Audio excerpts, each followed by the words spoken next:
Bueno, en la clase de hoy lo que vamos a hacer es trabajar finalmente con la meditación metafísica número uno. En las clases anteriores lo que estuvimos haciendo es reponer un poco el contexto histórico en el que Descartes escribe las meditaciones metafísicas y algunos aspectos de su filosofía más en general.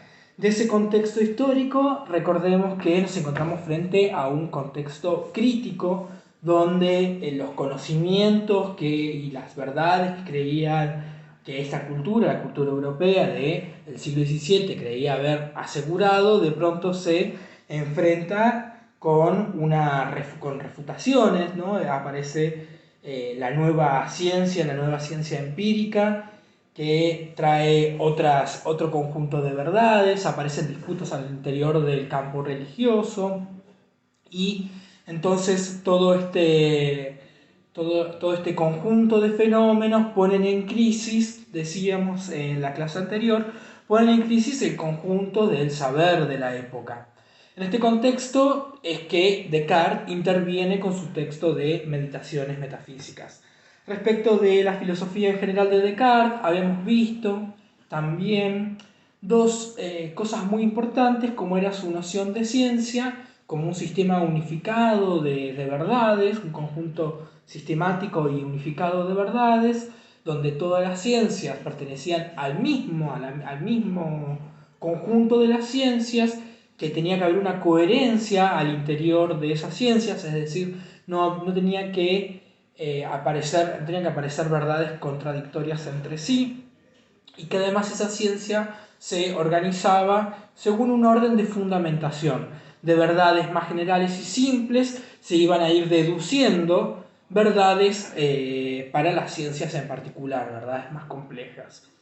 En todo este conjunto, para poder hacer esta ciencia, Descartes entonces sugería seguir un método estricto que tenía como propósito evitar caer en el error, que tenía como propósito impedir que en este conjunto de las ciencias vuelva a ingresar el error, vuelva a ingresar la falsedad y todo el conjunto se desplome.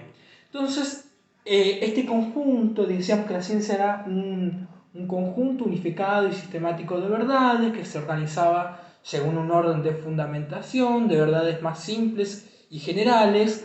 El conjunto de verdades más simples y generales es objeto de una ciencia en particular, que es la ciencia metafísica. Esta ciencia metafísica o filosofía primera era la ciencia que tenía que ocuparse entonces de indagar y de alcanzar verdades que fueran la fundamentación de todo el conocimiento científico. Esto es lo que vamos a encontrar efectivamente en las meditaciones metafísicas. Entonces partimos de... Las meditaciones van a referir a esto precisamente. Eh, van a reponer el contexto y cuál es la necesidad de escribir un texto de estas características. Entonces allí es cuando nos encontramos en el primer párrafo de las meditaciones, que Descartes va a sostener precisamente que la ciencia, el estado del conocimiento, se encuentra en un estado deplorable. Dice, bueno, algunas cosas que creía haber admitido como más ciertas y verdaderas, de pronto se han revelado como falsas, y esto genera una situación de incertidumbre, es decir, ya no sabemos en qué creer.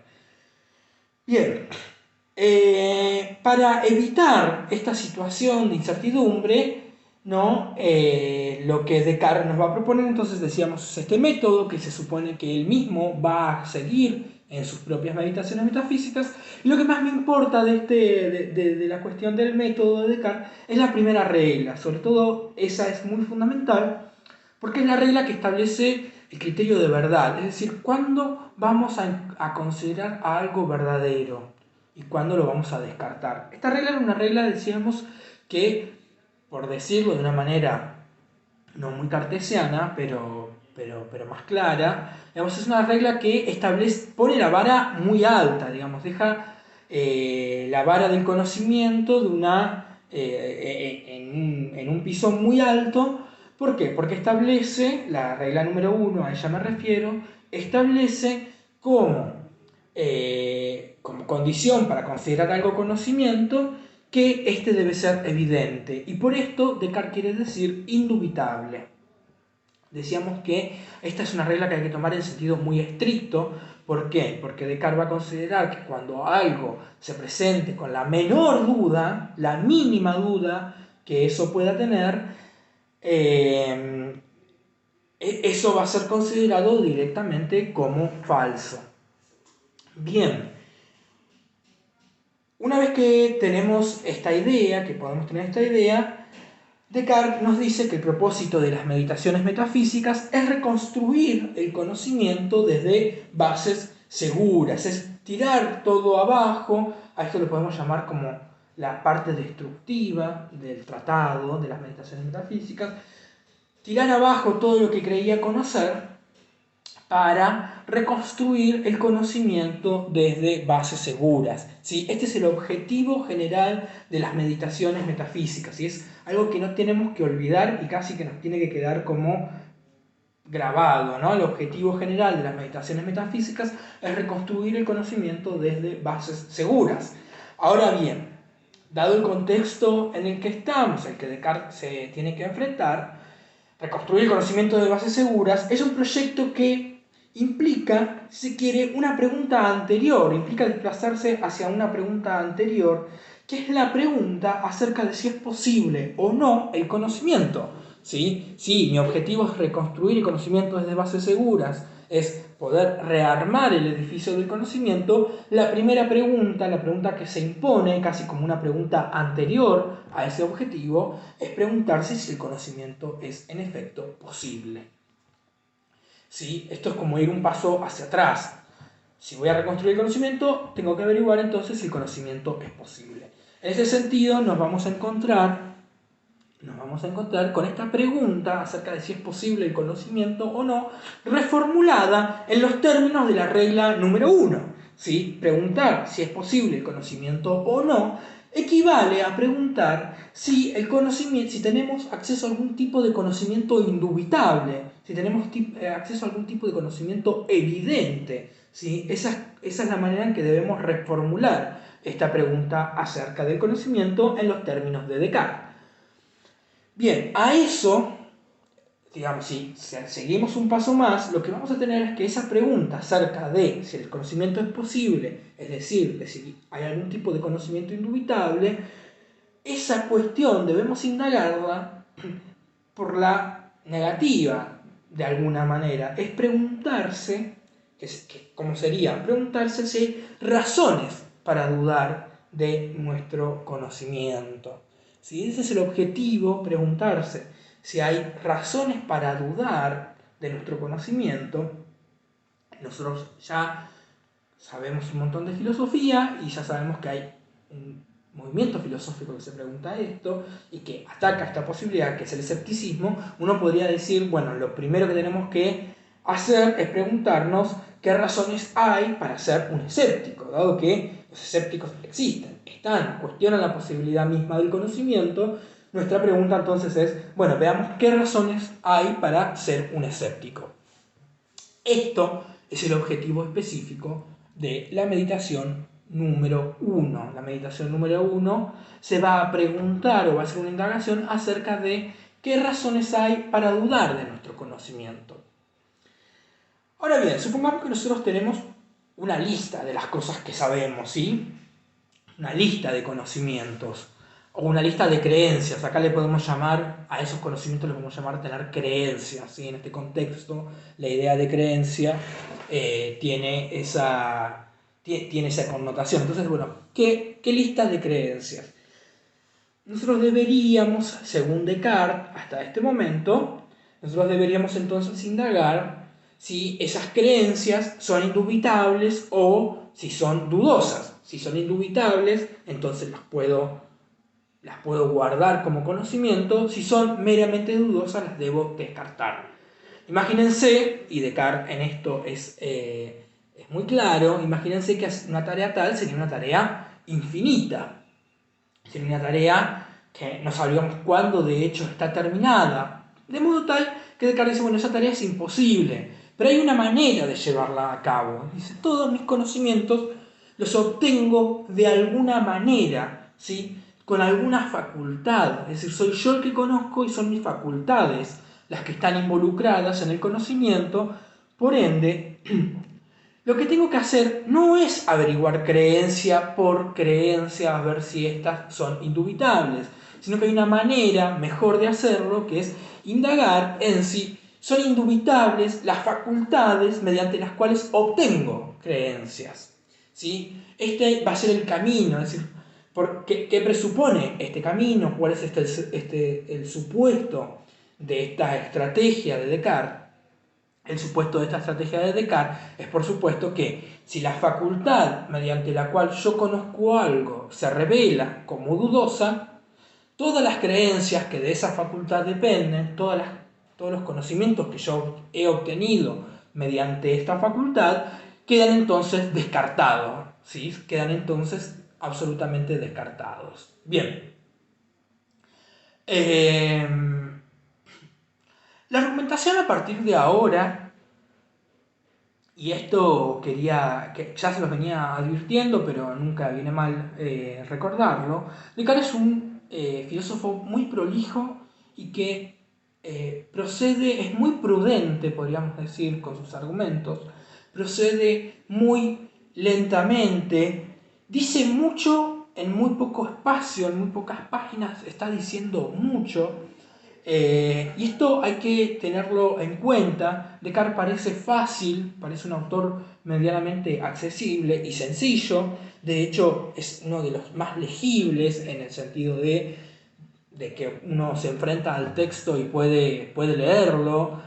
No va a pasar lo mismo con todos los filósofos, con con todas las filósofas, por supuesto. Va a ser, a veces hay filósofos y filósofas que desde su lenguaje ya mismo o del modo en el que escribe es muy difícil acceder.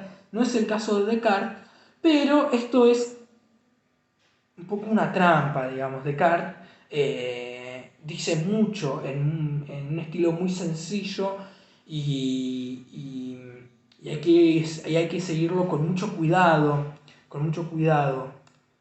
Entonces, bien, el objetivo específico de esta primera meditación, ya les digo, son 3 páginas, pero van a ver con qué detalle hay que analizarla. El objetivo específico entonces de esta meditación es indagar si hay razones para ser un escéptico. Eso se va a aplicar a las fuentes del conocimiento. Ahora bien, ¿cuáles son esas fuentes del conocimiento? Descartes va a identificar 2 fuentes. Por un lado, conocemos mediante los sentidos y por otro lado, conocemos mediante la razón. Esto es muy importante porque esto va a marcar, digamos, la cancha. Es muy poco formal decirlo de esta manera, pero es así realmente. Descartes va a marcar los términos de la discusión en la modernidad al separar estas 2 facultades como 2 facultades radicalmente opuestas y exclusivas, ¿no? Eso quiere decir que lo que conocemos mediante la razón no lo conocemos mediante los sentidos, eso sería que sean opuestas, digamos, son 2 facultades distintas, y por otro lado son las únicas 2 facultades mediante las cuales conocemos. Esto quiere decir son exclusivamente ellas. Bien, y esto lo vamos a ver replicado y problematizado y trabajado esta división dicotómica entre sentidos y razón a lo largo de la modernidad y también en la filosofía contemporánea.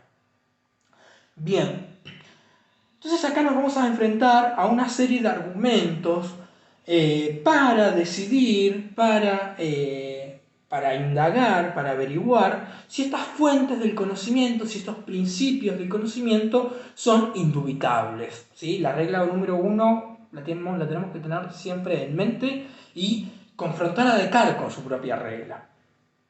Entonces, lo primero que va a indagar son los sentidos. Acá nos va a ofrecer un argumento que es el primer argumento que vamos a trabajar, que tiene que ver con una constatación de un hecho, una constatación de un hecho casi una verdad de perogrullo. Nuestros sentidos nos han engañado. Eso es algo que todos hemos comprobado, que está en nuestra experiencia, que los sentidos nos han engañado. Descartes va a utilizar acá principalmente ejemplos de la visión. Esto tiene su razón de ser, es importante también, pero no lo vamos a trabajar ahora. Pero bueno, cualquiera puede poner algún ejemplo de haber sido engañado por sus sentidos. Cualquiera puede dar cuenta de esa experiencia, es una experiencia que tenemos, y de cara a cara la está recuperando. Entonces, los sentidos nos han engañado. Y como dice Descartes, es muy difícil confiar en aquello que te ha engañado, que alguna vez te ha engañado. Uno puede pensar en su pareja, en las relaciones de pareja, y en lo difícil que puede ser confiar de nuevo en alguien que te ha engañado. Entonces, acá Descartes, si no recuerdo mal, va a decir algo así como: es propio de la prudencia no confiar enteramente jamás en aquello que nos ha engañado. Es decir, los sentidos, ya solo por este argumento, no serían una fuente confiable del conocimiento. Nosotros lo que vamos a trabajar en esta reconstrucción de argumentos es precisamente eso: poder reconstruir un argumento y analizarlo, ver qué sentido tiene ese argumento, a qué quiere apuntar, a qué se aplica y qué modalizaciones tiene. De cada uno de los argumentos Descartes va a extremarlo, va a pensarlos muy bien, los va a desarrollar muy bien. Insisto, Descartes es muy prolijo con su modo de argumentar. Es decir, ya tenemos un primer argumento que es en torno al engaño que podemos constatar en el que hemos sido sometidos por los sentidos. Pero Descartes inmediatamente va a introducir una moderación a este argumento, ¿sí? Lo va a matizar de algún modo a este argumento que en principio nos haría rechazar los sentidos de plano. La conclusión de esto es: los sentidos no son una fuente confiable de conocimiento. Bien, podemos moderarlo, y Descartes lo va a hacer. La moderación de este argumento va a sostener que, bueno, uno ha sido engañado por los sentidos, pero de aquellas cosas que son muy lejanas, son muy pequeñas, y que pareciera ser que, por ejemplo, de mi propio cuerpo, de que estoy aquí ahora sentado en esta habitación, no podría ser tan dudoso, se presenta de una manera clara y distinta, ¿sí? Tiene cierta evidencia, o parece muy difícil dudar de eso. Por lo tanto, si nuestro propósito es ver si podemos dudar de los sentidos, habría que pensar en otro argumento para rechazarlos enteramente. Entonces Descartes nos va a proponer un segundo argumento para dudar de los sentidos. Es un argumento más fuerte, es un argumento que no depende del argumento anterior, un argumento un poco más fuerte, que es un argumento complejo, aunque parezca fácil, que es la imposibilidad de distinguir entre el sueño y la vigilia, o entre cuando estoy durmiendo y soñando y cuando estoy despierto. Acá también todos hemos tenido la experiencia, ¿no?, de haber estado soñando, y que en nuestros sueños creamos estar despierto, y que aquello que estamos viviendo es algo que es real, ¿sí? Hay algunos sueños que tienen están cualificados como con cierta certeza. Nosotros sentimos que nos estamos ahogando y es una sensación muy difícil de desmentir, es una sensación que está ahí, pensamos estar ahí. Y lo que dice Descartes es: bueno, aquellas cosas que el primer argumento me presentaba como medio difícil de dudar, este argumento sí me permite dudar de ese tipo de cosas. que estoy sentado aquí junto al fuego, en esta habitación, aislado. Es una sensación que puedo haber tenido y que puedo estar teniendo en un sueño. La pregunta que Descartes nos haría entonces es, ¿qué criterio, qué manera hay de saber si estoy en un sueño o si estoy despierto? Si esa manera existiese, bueno, el argumento no funcionaría, pero según Descartes, y podemos acordar en eso hoy también, no tenemos una manera clara de distinguir cuando estamos soñando o cuando estamos despiertos. Hay millones de películas, de libros, de anime, de todo, que han explotado esta idea de la imposibilidad de distinguir la realidad de un sueño. Entonces, bueno, uno podría poner en sospecha siempre cualquier información que llegue mediante los sentidos, podría, bajo este argumento, quedar puesta totalmente en sospecha, porque podría tratarse de un sueño y no de la realidad. ¿Y quién puede asegurar que no está soñando? ¿Quién puede decirlo con evidencia? ¿Quién puede decirlo de forma indubitable? Este argumento, entonces, rechaza toda información que venga de los sentidos. ¿Sí? Toda información que venga de los sentidos, por este argumento queda rechazada. Hay algo que es importante notar acá. Uno podría prescindir, dado que este es un argumento que en sí solo rechaza toda la información de los sentidos, es un argumento más fuerte, hace más, abarca más que lo que abarcaba el primer argumento. Entonces, el primer argumento uno podría prescindir de él, es decir, ¿por qué podríamos prescindir de él? Porque todo lo que hace el primer argumento queda garantizado que también lo hace, digamos, el segundo argumento. El segundo argumento es más definitorio, rechaza toda información proveniente de los sentidos. Ahora bien, Descartes dice que a este argumento también se lo puede moderar, que hay cosas que no quedan alcanzadas por este argumento y son todas aquellas cosas que dependen de la razón. Y también va a incluir ahí, en algo bastante complejo de explicar, a los colores, por lo menos los colores primarios. Él dice que en nuestros sueños podemos imaginar cosas que no existen, como hacen los pintores que pintan una sirena. Podemos nuestra imaginación puede hacer muchas cosas y componer cosas incluso fantasiosas, ¿no? Una sirena no existe, pero según Descartes, nuestra imaginación no crea de la nada, tiene que haber cosas muy, o sea, de alguna manera, de algún lugar, tiene que poder obtener los elementos con los cuales componer. Por eso es muy claro ahí el ejemplo que usa del pintor y de la sirena, porque dice, bueno, la sirena es irreal, pero al menos sus elementos sí son tomados de la realidad y puestos en otra relación, pero algunos de sus elementos sí necesitan ser tomados, o todos sus elementos en realidad necesitan ser tomados de la realidad para poder componerla. No se puede componer desde la nada, no se puede crear de la nada.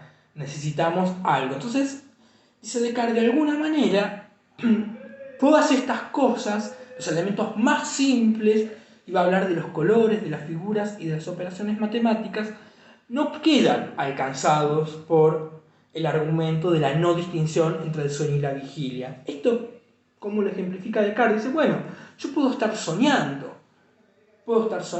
pero 2 más 2 es igual a 4. Digamos, no depende de que yo esté en la realidad y despierto o soñando para que eso sea verdadero, ¿sí? Sobre todo las cuestiones que tienen que ver con la matemática quedarían exceptuadas precisamente del argumento de la no distinción entre el sueño y la vigilia, es decir, todos los contenidos que son obtenidos mediante la razón. Por eso, hasta ahora la razón sigue siendo en principio una fuente confiable. Ahora, entonces, Descartes va a analizar la razón como fuente de obtención de conocimiento. Decíamos que por el argumento anterior los contenidos de razón no son alcanzados. Entonces Descartes la pregunta ¿es confiable la razón? ¿Me ofrece conocimientos indubitables? Y acá Descartes nos va a presentar un argumento que genera muchísima confusión, así que estemos, por favor, especialmente atentos a este argumento. En principio, Descartes nos va a presentar la idea de un Dios engañador, la posibilidad de que Dios, más poderoso que yo, me engañe.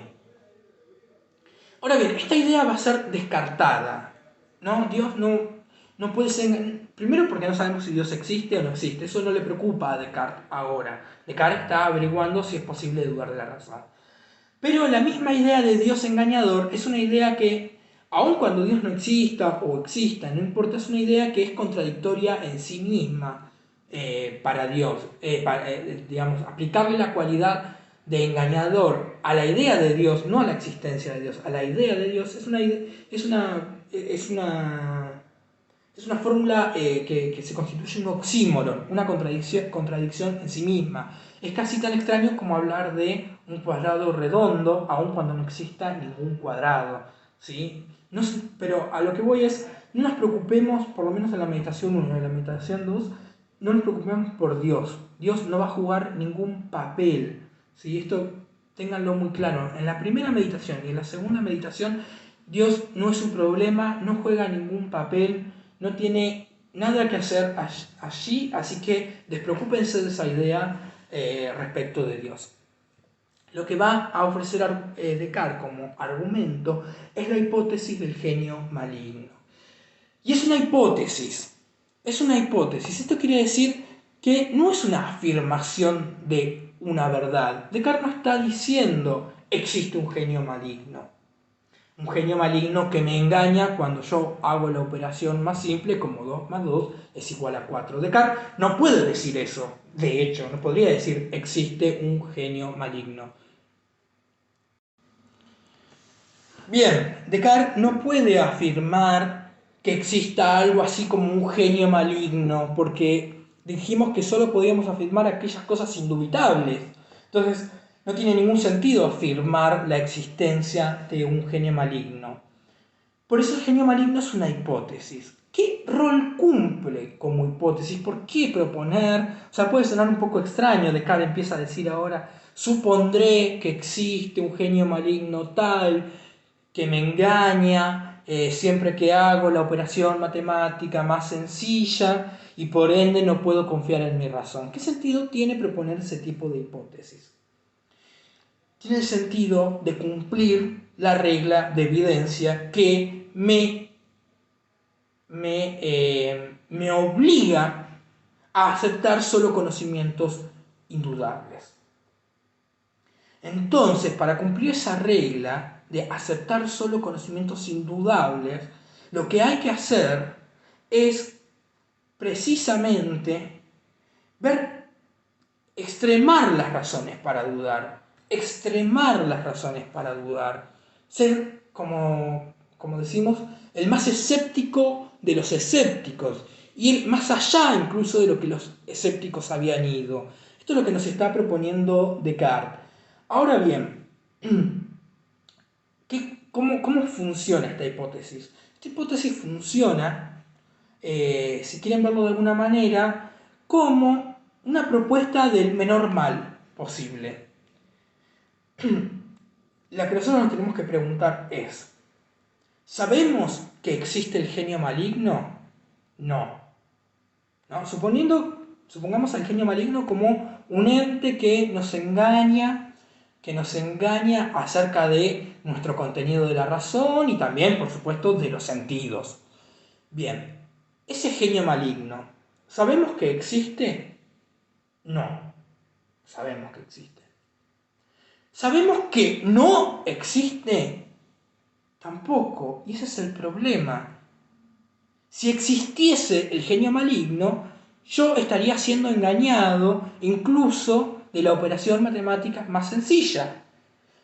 Y no sé si existe o no existe. ¿Qué me conviene suponer? ¿Qué es menos dañino? Me conviene suponer que existe para así estar más alerta. suelo dar un ejemplo que tal vez ayude un poco a explicar este argumento. El argumento funciona si nosotros tenemos en cuenta que lo que tenemos que hacer es evitar el error a toda costa, que lo peor que nos puede pasar es que en nuestro sistema de conocimiento ingrese alguna cosa que sea falsa, que sea dudosa. Bien, ese es nuestro mayor miedo. Ese es a lo que más tenemos que prestar atención, ¿sí? Entonces, nosotros no queremos cometer ningún error, no queremos cometer ningún error, no tenemos que dejar ingresar ningún error en nuestro sistema. Entonces, supongamos el siguiente caso. Supongamos que yo no tengo manera de saber, yo estoy en la calle y no sé si en mi billetera tengo 10 pesos o 100 pesos. Y mi intención es tomarme un taxi. Yo no sé si tengo 10 o 100, pero entonces tengo que evaluar qué hacer. ¿Qué me conviene suponer? ¿Qué me conviene suponer? Bueno, en este caso me conviene suponer, según Descartes, la peor hipótesis. La peor hipótesis, ¿por qué? Porque si yo me tomo un taxi, o sea, supongamos que yo me tomo un taxi y supuse que tenía 100 pesos, pero cuando llego al viaje tengo 10 y no puedo pagarle. Entonces, lo que me conviene suponer ante ese caso es lo peor. La peor hipótesis, que es que tengo 10 pesos. Va a tener consecuencias menos drásticas. Esto es lo mismo. En el caso de Descartes dice, bueno, yo sé que existe un genio maligno, no. Sé que no existe, tampoco. ¿Qué me conviene suponer? Si mi objetivo es evitar el error, si mi objetivo es no dejar ingresar ningún conocimiento, ningún conocimiento que sea dudoso, meramente dudoso, lo que me conviene suponer es lo peor, que este genio maligno pueda existir y que yo me esté engañando acerca de los contenidos de las verdades que ofrece mi razón y también las que ofrece mis sentidos. Es un argumento mucho más fuerte. Nuevamente, insisto, es una hipótesis. Descartes dice, yo supondré que existe un genio maligno que me engaña siempre que hago la operación matemática más sencilla. Es muy finito, es supondré. Supondré, o sea, tengan en cuenta eso, ahí hay una palabra importante que no se nos puede escapar. Este es un argumento, esta hipótesis del genio maligno, que es mucho más fuerte que las hipótesis anteriores. Es un argumento mucho más fuerte.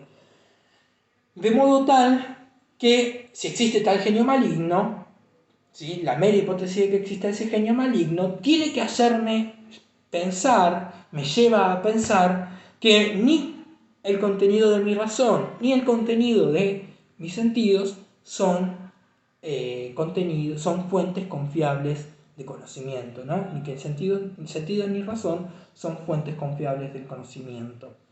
¿Sí? Esto es lo que se deduce de este argumento, que es mucho más fuerte que los argumentos anteriores. ¿Por qué es más fuerte? Porque logra atacar todo lo que los argumentos anteriores ya atacaban, pero además ataca más cosas. Ahora está incluida también la razón. Descartes podría, si nosotros jugamos, y eso es lo que vamos a hacer como actividad, si nosotros jugamos con estos argumentos, Descartes podría haber iniciado la meditación metafísica simplemente diciendo, voy a averiguar de qué cosas es posible dudar, cuáles son las razones para dudar, las razones para ser un escéptico. No voy a dudar de cada creencia en particular, sino de mi manera de obtener creencias. Y el primer argumento y único argumento de toda la meditación podría haber sido, podría existir un genio maligno que me engaña acerca de lo que yo veo, de lo que yo siento y de lo que yo razono. ¿Sí? Este podría ser el único argumento, tranquilamente, porque es un argumento que hace todo lo que los demás hacen y hace más, y funciona independiente, no necesito los otros argumentos para sostener la hipótesis del genio maligno. Por lo tanto, todas las fuentes de mi conocimiento quedaron atacadas, por lo tanto todos los conocimientos que de ella dependen quedan atacados, por lo tanto no hay posibilidad alguna de obtener algún conocimiento. Acá Descartes termina y concluye la meditación diciendo justamente la única posibilidad que tenemos según esta meditación y los argumentos que hemos visto es suspender el juicio, como recomendaban los escépticos. ¿Qué camino queda acá? Digamos, ¿qué conclusión tenemos que sacar de acá? Bueno, por un lado, podemos caracterizar a qué lugar nos ha llevado la duda, estas razones para dudar, se ha vuelto una duda que se ejerce por el método, ¿sí? El método es las reglas, y la primera regla, como regla de evidencia, que me exige no aceptar ningún conocimiento dudoso, la estrategia es la inversa. Si no tengo que aceptar ningún conocimiento dudoso, voy a ver qué conocimientos son dudosos. Conclusión, todos los conocimientos son dudosos. Es una duda radical, quiere decir que se aplica a las raíces, es decir, a las fuentes del conocimiento. Es una duda hiperbólica también porque llega a un extremo, es una duda extrema, como podemos ver, lo único que nos queda es suspender el juicio, y es por supuesto universal porque todos los conocimientos quedan atacados. Una vez que llegamos a este estado, y lo que vamos a ver la siguiente clase, se abren dos caminos. Un camino es el de refutar la existencia del genio maligno. Es decir, esa hipótesis, que era una hipótesis que decía que podría existir un genio maligno, cancelarla como hipótesis. Decir, bueno, no puede existir un genio maligno, por ende hay posibilidades de conocimiento. Ese camino de refutar la hipótesis del genio maligno es lo que Descartes va a hacer en las meditaciones 3 y 5, que no las vamos a ver nosotros en los trabajos prácticos. Y otro camino, independiente de este, es el de tratar de demostrar que hay alguna verdad, que algo todavía puede saberse aún bajo la hipótesis del genio maligno. Este camino es mucho más interesante, es el camino fundador de la modernidad, es el primer camino que Descartes va a optar, es decir, tratar de mostrar que hay algún conocimiento que resiste incluso la posible existencia de un genio maligno, que resiste esa hipótesis, que resiste quiere decir que convive con ella. ¿Qué quiere decir que convive? Me voy a explicitar un poco más. Quiere decir que yo puedo suponer que existe un genio maligno y todavía afirmar que este conocimiento es indubitable. Ese camino, que ya, insisto, es el camino que funda la modernidad filosófica, ese es el camino que nosotros vamos a ver en la meditación número 2 en la clase que viene. Esto es todo por ahora. Lean la meditación teniendo en cuenta estos 3 argumentos, y mi propuesta es entonces, y la voy a dejar en el campus, es hacer una actividad donde trabajemos con estos argumentos. Es decir, nosotros la actividad que vamos a hacer es la siguiente. Vamos a suponer los 3 argumentos, ¿sí? Y vamos a ir cancelando, es decir, refutando uno el otro, o vamos a ir jugando, vamos a ir refutándolos entre sí. Y la idea es ver si refuto, por ejemplo, el primer argumento, y dejo los demás tal cual están, si los sentidos se rehabilitan como fuente de conocimiento o no. Bien, mi propuesta. Bueno, entonces la actividad lo que propone hacer es ir cancelando sucesivamente cada uno de los argumentos, de modo de probar cómo es que cada uno de ellos funciona y qué alcance y fuerza tienen. Entonces, ¿qué pasa si cancelo el segundo argumento y dejo los otros dos tal cual están? Si los sentidos y la razón se rehabilitan como fuente confiable o no, y qué pasa si cancelo el tercero y si los sentidos y la razón se rehabilitan como fuente confiable o no de conocimiento.